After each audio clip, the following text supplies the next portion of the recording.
সুপ্রভাত, নমস্কার জানিয়ে আজকে আবার একটা নতুন দিন শুরু করলাম। নতুন দিনে নতুন সকালে আবার একটা সুন্দর নতুন ব্লগ নিয়ে চলে আসলাম তোমাদের সামনে। আশা করছি তোমরা নিশ্চয়ই ভীষণ ভালো আছো আর আমিও ভীষণ ভালো আছি। আমার ঘরে বাইরে লাইফস্টাইলে তোমাদের সবাইকে স্বাগত জানাচ্ছি। তোমরা এসো, দেখো আমি সারাদিন কি কি করছি। আশা করছি তোমরা নিশ্চয়ই ভীষণ ভালো আছো আর আমিও ভীষণ ভালো আছি।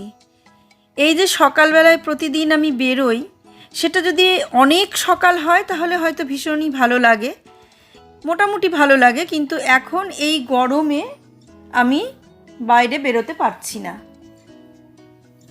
বাইরে বেরোলেই যদি সকাল সকাল বেরোই তাহলে ভালো লাগছে, কিন্তু একটু বেলা হয়ে গেলে 7টা 7:30টার সময় আর ভালো লাগছে না। প্রভাত, নমস্কার জানিয়ে আজকে একটা নতুন দিন শুরু করলাম।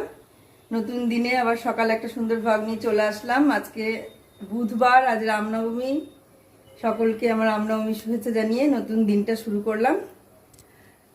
দেখতে থাকো আমি সারাদিন কি কি করছি। আজ টগরি আসছে না, রান্নাটা আমি করব। দেখো কিভাবে কি করছি। রান্না শুরু করে দিয়েছি। এই যে এখানে ভাত ফুটছে আর এইখানে লাউ সিদ্ধ করতে বসিয়ে দিয়েছি, এটা সেদ্ধ হচ্ছে। আর একটু ডাল করব। আর এই যে মাছ রাখা আছে এখানে, এই দেখো মাছটা ফ্রিজ থেকে বের করে দুটো মাছ জলে দিয়ে রেখেছি। এই মাছ দুটো ভাজাই করব, ঝোল আর করব না, ঝোল কেউ খেতে চাইছে না। আর দুটো আলু কাটবো, দিয়ে উচ্ছে আলু দিয়ে ভাজা হবে। এই আজকে রান্না হবে। আর এদিকে যেটা যেটা করা হয়েছে, কিছুই করা হয়নি। ঘুম থেকে উঠেই আমি রান্নাঘরে চলে এসেছি। সবে চাটা খাওয়া হয়েছে। এই যে চায়ের কাপ এখানে দেখছো, বাইরে চা খাওয়া যাচ্ছে না, গরম। চা খাওয়া হয়েছে, বিছানা টিছানা কিচ্ছু তোলা হয়নি, বিছানাগুলো গোছাবো। আর এখানে দেখছো জামা কাপড় লাট হয়ে আছে, এগুলো গোছাবো, এই জায়গাগুলো গুছিয়ে নেব। এই আর এই জায়গাটা তো গোছানোই আছে। আর চলো ওদিকে দেখি, গোপালের ইয়ে হয়ে গেছে, গোপালকে তোলা হয়ে গেছে ঘুম থেকে, দেখিয়ে দিই চলো। এই যে গোপাল বাবাজিকে তুলে দিয়েছি, দিয়ে সকালে উঠেই মিষ্টি দিয়ে দিয়েছি, হাতেও একটা মিষ্টি দিয়ে দিয়েছি। এই দেখো আবার জামা প্যান্ট সব পরিয়ে দিয়েছি, পোশাক। আর এই যে লাড্ডু দিয়েছি। আর বিছানা তো গোছানো হয়ে গেছে। এই দেখো রাত্রে শুয়েছিলাম, তোমাদের আজকে রাত্রে যখন শোয়াবো তখন আবার দেখাবো। আর এই যে সবাইকে নিয়ে করে দিয়েছে।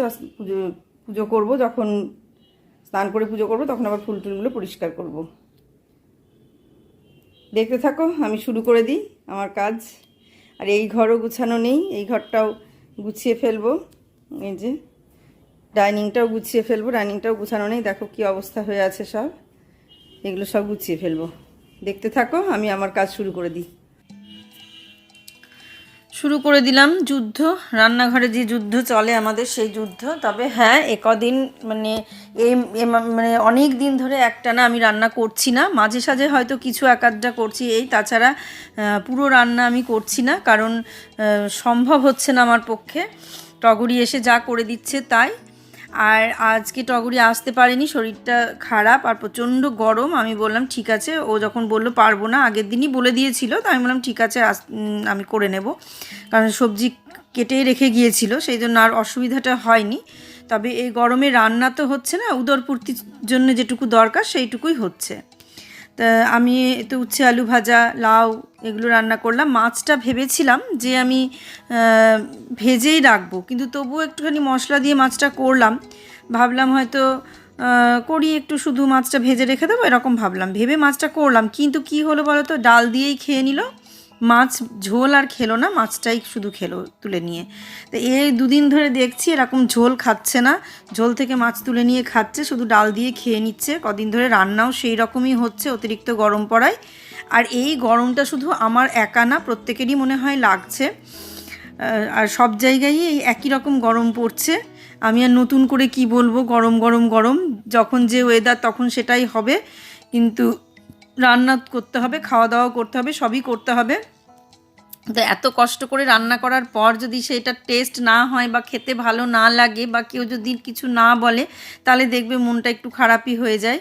কিন্তু রান্না যে কি করছি সেটা নিজেও জানি না, কী যে দিচ্ছি কী যে দিচ্ছি না, কতটা কি হচ্ছে, কি পরিমাণ দিচ্ছি, মানে সেসব কোনো জ্ঞান নেই।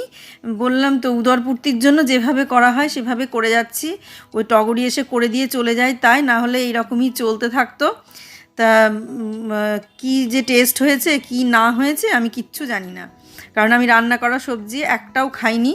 আমি শুধু ওই আলু সেদ্ধ, দেখবে তোমরা পরে, আলু সেদ্ধ করেছিলাম, ওই আলু সেদ্ধ দিয়ে একটু জল দেওয়া ভাত খেয়েছিলাম, অল্প একটু, তাও একবার কি দুবার মুখে দিয়েছিলাম, তারপর আর খেতে পারিনি। মাঝখানে মেঘা ওই দইয়ের শরবত করে নিয়ে গিয়ে দিল রান্নার পরে, ওই দইয়ের শরবতটুকুই আমি খেয়েছি, ওটাই আমি তৃপ্তি করে খেয়েছি।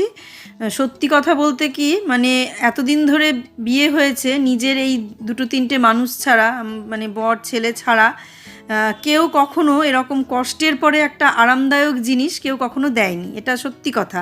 মানে ও কদিন ধরেই দেখছি একটু কিছু হলেই দইয়ের শরবত করে এনে দিচ্ছে, বসতে বলছে, এই যে একটা ভালোবাসার জায়গা তৈরি করে নিচ্ছে নিজেই আমাকে ভালোবেসে। তা এইটা মানে আমি সত্যি কোনো দিন পাইনি, আমি শ্বশুরবাড়িতে কোনো দিন পাইনি। হ্যাঁ, আমার বর আমার খুব কেয়ার করেছে, এটা ঠিক, কিন্তু আদার্স আর কেউ আমাকে এই কেয়ারটা করেনি। মানে শরীর খারাপ হলেও নিজেকে উঠে সব করতে হয়েছে, তা না হলে বুয়ার বাবা যেটুকু পেরেছে, খাবারটুকুও কেউ এনে মুখের সামনে দিয়ে বলেনি যে এটা খাও, কোনো দিন না। ওই ওর বাবাই একমাত্র তুলে নিয়ে এসে যা মুখে দিয়েছে। এমনকি আমার বুবাইকেও সেভাবে যে খাবার বেড়ে দিত তা কখনো দেয়নি, কোনো দিন না। শরীর খারাপ হলে যে ঘরে এসে দেখবে তাকিয়ে, সেটা কখনো কেউ দেখেনি, কেউ না।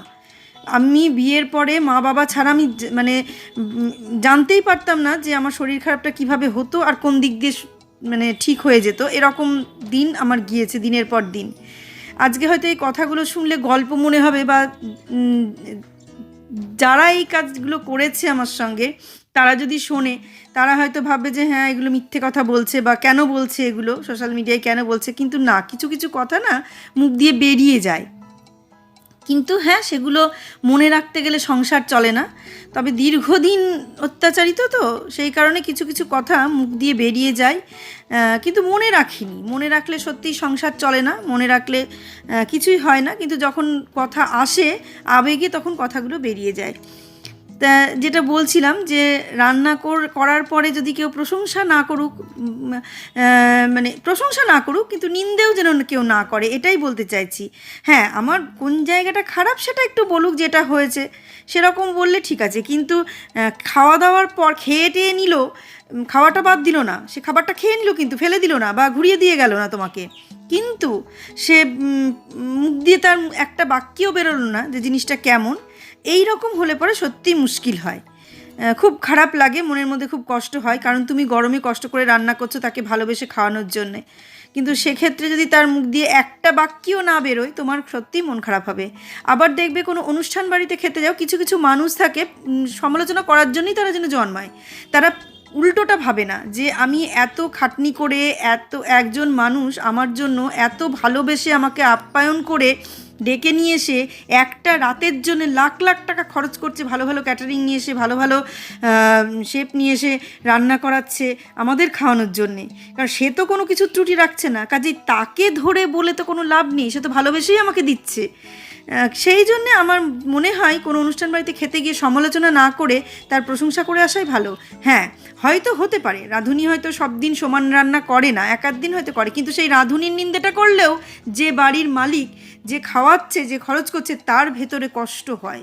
কাজেই প্রশংসা না করো, নিন্দেও যেন তাদের করো না, যে এইটা খারাপ হয়েছে এ নিন্দেটা করো না। প্রশংসা না করতে পারো, চুপ করেও থেকো না, কিছু অন্তত বলে এসো। হৈমন্তী শুক্লার একটা কথা আমি শুনেছিলাম সাক্ষাৎকারে, মানে কেউ স্টেজ থেকে গান করে নেমে আসলে একজন জিজ্ঞাসা করছে, আচ্ছা দিদি তুমি তো এত ভালো গান করো, অথচ আমরা তো একদম সাধারণ, কিছুই জানি না, তা আমরা স্টেজ থেকে নেমে আসার সঙ্গে সঙ্গে তুমি কেন বলো যে খুব ভালো হয়েছে, তোমার কাছে তো আমাদের গানটা ভালো লাগার মতো নয়।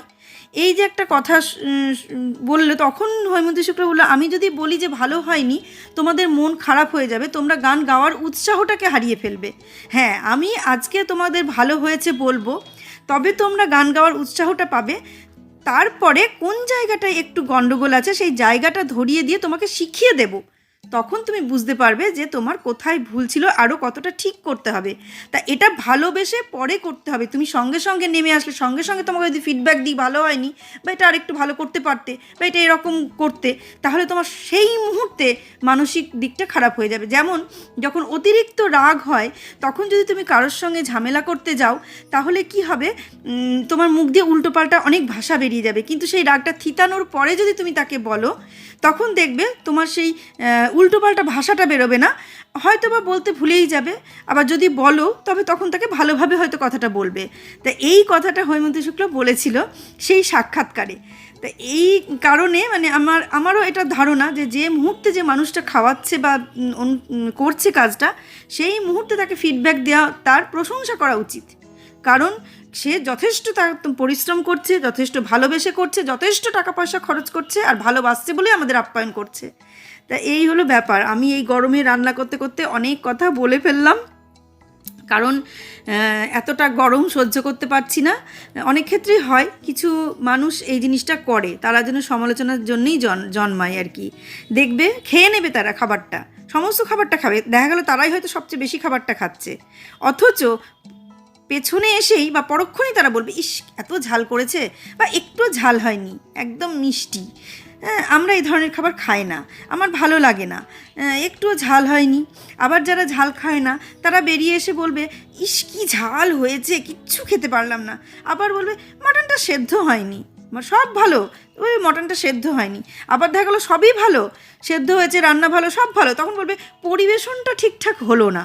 পরিবেশনটা যদি ঠিকঠাক হতো তাহলে খুব ভালো হতো। আবার হয়তো দেখা গেলো পরিবেশনটা ঠিকঠাক আছে, কেউ বুফে করেছে, পরিবেশনটা ঠিকঠাকই আছে, নিজের মতো করে নিচ্ছে, তখন বলবে বুফেটা ঠিকঠাক হলো না। তাহলে মানুষ কিসে সন্তুষ্ট? না বুফেতে সন্তুষ্ট, না বসে পরিবেশন করাতে সন্তুষ্ট, না মাটন সেদ্ধ হওয়াতে সন্তুষ্ট, না সেদ্ধ না হওয়াতে সন্তুষ্ট, ঝাল হলে খাবো না, মিষ্টি হলে খাবো না। তাহলে কি করবে তারা, যারা খাওয়াচ্ছে তারা কি করবে? তা এই হলো ব্যাপার। কিছু মানুষের কিছু স্বভাব আছে, কিন্তু এই আমার কথা হচ্ছে এই ধরনের কথাবার্তা যেন কেউ কাউকে না বলে। নিন্দে না করো, প্রশংসা না করো, নিন্দেটা করো না, তাকে ভালো করে পরে বলো, বোঝাও, শেখাও, সেটা ঠিক আছে। কিন্তু বড় বড় অনুষ্ঠানে কিছু না বলাই আমার মনে হয় ভালো। কেউ ইচ্ছাকৃত এটা করে না, কারণ যদি ইচ্ছাকৃতই করতো তাহলে সে ডাকতো না, আমাকে সে ডাকতো না। আজকে এই যে আমার বোনের মেয়ের বিয়েটা হচ্ছে, সে কত খরচ করছে একটা রাতের একটা বেলা খাওয়ানোর জন্যে, সে কত লাখ টাকা খরচ করবে। এই যে আমার ছেলের বিয়ে হলো, সে আমরা একটা রাতের জন্য কত লাখ টাকা খরচ করলাম, কিন্তু এই পেছনের দিকটা কেউ ভাবে না। সমালোচনা করাটাই যেন একটা কাজ, এটা করতেই হবে, খারাপ দিকটা বলতেই হবে, এটাই হচ্ছে কাজ।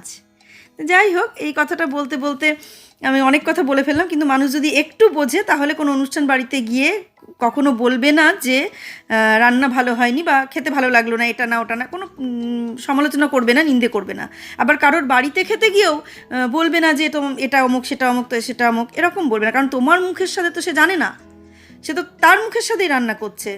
তখন তুমি তাহলে আগে বলে দাও তুমি এই টেস্টে রান্না করো, তাও ঠিক আছে। কিন্তু কিছু না বলার পরে তুমি নিন্দে করবে বা তুমি পরে বলবে, এটা ঠিক নয়। এটা কখনো কেউ যেন না করে, আমার এটাই বক্তব্য। কারণ আমি জানি যে এটাতে কতটা কষ্ট হয়, আমরা নিজেরা জানি। তাই কাউকে সন্তুষ্ট করা কখনোই সম্ভব নয়। সন্তুষ্ট করতে গেলে কোনো দিন তুমি কাউকে সন্তুষ্ট করতে পারবে না। তাই নিজের ইচ্ছা মতোই কাজ করতে হবে। অন্যকে সন্তুষ্ট করব বলে কাজ করব তা না, তুমি ভালোবেসে কাজটা করে যাও। কে সন্তুষ্ট হলো না হলো সেটা তোমার দেখার দরকার নেই, তুমি চেষ্টা করে যাও যতটা তোমার ভালো দেওয়া যায়। সবাইকে সন্তুষ্ট করা একটা মানুষের পক্ষে সম্ভব নয়। এটাই হচ্ছে দুনিয়া, এটাই হচ্ছে সমাজ, এগুলোই হচ্ছে মানুষ। তা আমি কখনো করি না, এটাই আমার বক্তব্য। শুধু রান্না বলে নয়, মানুষের চেহারা নিয়ে, রোগা মোটা পাতলা হ্যান ত্যান কোনো কিছু নিয়ে কিছু আমি বলি না, কারণ আমার ভালো লাগে না এই সমালোচনাগুলো করতে। এগুলো একদম গ্রাম্য টিপিক্যাল সমালোচনা। দেখতে দেখতে তোমাদের সঙ্গে কথা বলতে বলতে, গল্প করতে করতে অনেক কথা বলে ফেললাম। আমরা সকাল থেকে দুজনে রান্না করলাম, তাই ও দুজনের জন্য শরবত করেছে, দইয়ের শরবত করে দুজনকে নিয়ে এসে দিল। এত ঘামছি, বলছে তোমার কখন থেকে বলছি তোমাদের শরবত করে দেবো, শরবত করে দেবো। আমি দাঁড়া, রান্নাটা হোক তারপর শরবত করে দিস। খেয়ে দেখো কেমন হয়েছে। দারুণ হয়েছে। দারুণ দারুণ, খুব সুন্দর হয়েছে। আর এই গরমে রান্না করার পর এবার লস্যি পর খেলাম, দারুণ হয়েছে। মেঘা করে দিলাম, জিজ্ঞেস কর কি করে করলি। চিনি দিয়ে করলাম। চিনি দিয়েছিস না সুগার ফ্রি দিয়েছিস? সুগার সুগার ফ্রি, সেটাই আমি ওটাই ভাবছি।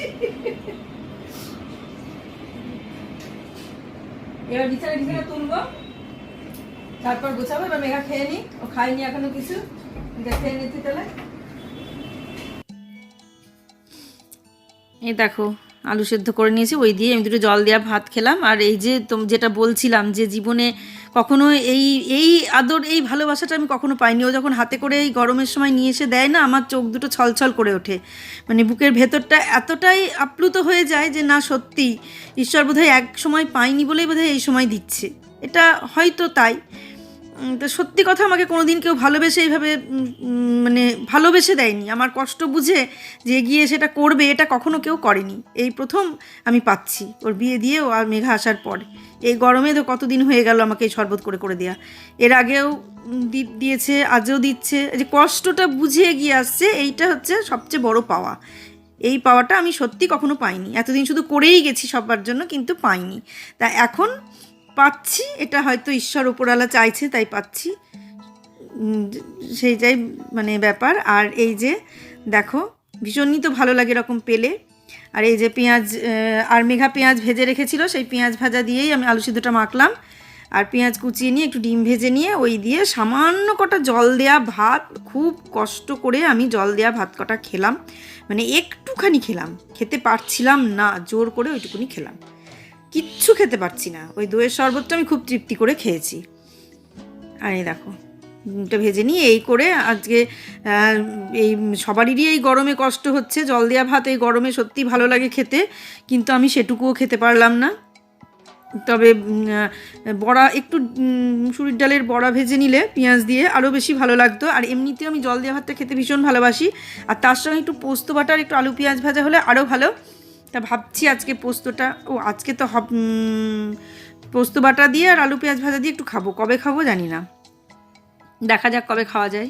রবিবারের দিন খাবো ওটা, রবিবারে লোকে স্পেশাল চিকেন মাটন খায়, আমি এগুলো খাবো। দেখো ডিমটা ভেজে নিচ্ছি। আর ডিম ভাজা 4টে ডিম একসঙ্গে ভেজেছিলাম, কিন্তু ডিম ভাজাও পুরোটা খেতে পারিনি, একটুখানি খেয়েছি, পুরোটা রাখা ছিল, রাতেও পুরো খেতে পারিনি। তারপরে বললাম যে ওর বাবাকে বললাম তুমি খেয়ে নাও, এতটা খেতে পারবো না। 4 জনেও মানে খেতে পারিনি আর কি 4টে ডিম, এতটাই কষ্ট হচ্ছিল খেতে, আর ভয়েও খেতে পারছি না। মাছও তাই, মাছও সব একটুখানি খেলো, আর মাছগুলো খেলো কিন্তু ঝোলটা কেউ খেলো না, আগের দিনের মাছও পড়েছিল। এই দাও একসঙ্গে সব ডিমটা ভেজে নিলাম, বারবার ভেজে কী করবো দিয়ে তারপর মাঝখান থেকে কেটে নিলাম। 3বার 4বার কড়াইয়ে দেবো, তার থেকে একবারই কেটে নিই।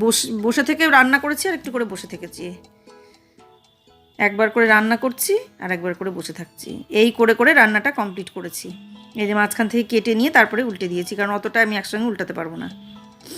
আবার চাটু যদি হতো কিংবা ফ্রাই প্যান হতো তাহলে উল্টাতে পারতাম, কড়াই থেকে উল্টাতে পারবো না, ওই জন্য ভেঙে নিচ্ছি। এই দেখো